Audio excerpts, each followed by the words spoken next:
নিজের ক্ষেতের পেঁয়াজ যেমনই দাম হোক না কেন, নিজের জিনিস আলাদা বিষয়।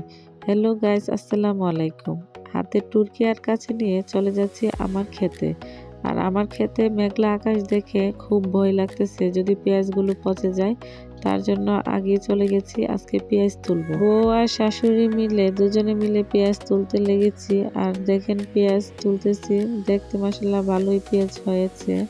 নিজের ক্ষেতের জিনিস ভিতরে অন্যরকম একটা ভালো লাগা কাজ করে। একটু কষ্ট করলেই সবকিছু করা যায়। আমি একটু একটু করে সবকিছুই রোপণ করেছিলাম, আর এখন সবকিছু আলহামদুলিল্লাহ সব ধরনের সবজি এখন আমার ক্ষেতে আছে। আর অনেক সবজি খেয়ে শেষ, আবারও রোপণ করেছি।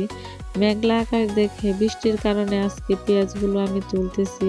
যদি এখন না তুলি তাহলে বৃষ্টি পড়লে পেঁয়াজগুলো নষ্ট হয়ে যাবে, পচে যাবে। তার জন্য আজকে আমি বললাম চলেন আম্মা পেঁয়াজ তুলে নিয়ে আসি, তাই তো তুলতেছি দুজনে মিলে। হয়তোবা আমি নিজে রোপণ না করলে আমি বুঝতাম না যে কতটুকু ফিলিংস মনের ভিতরে কাজ করে। আমি যে সময় সবগুলা সবজি ক্ষেতে থেকে তুলে আনি বা রান্না করে খাই, তখন খুব ভালো লাগে ভিতর থেকে। বর্তমানে আমার ক্ষেতে এখন টমেটো, বেগুন থেকে ধরে সব ধরনের শাকসবজিও আছে। আমি সব ধরনের সবজি একটু একটু করে রোপণ করেছিলাম, আর এখন খাওয়ার উপযোগী হয়েছে। সব ধরনের সবজি আমরা নিজে গাছ থেকে তুলে এনে তারপর রান্না করে খাই, খুব ভালো লাগে।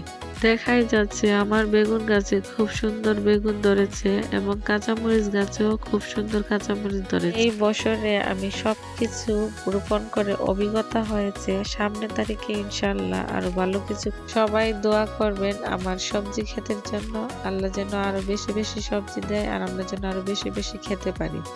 সবাই দোয়া করবেন, ভালো থাকবেন, সুস্থ থাকবেন। আর এই যে পেঁয়াজগুলো আমরা আজকে ক্ষেতে থেকে তুলেছি, কেমন পেঁয়াজ হয়েছে অবশ্যই কমেন্টে জানাবেন।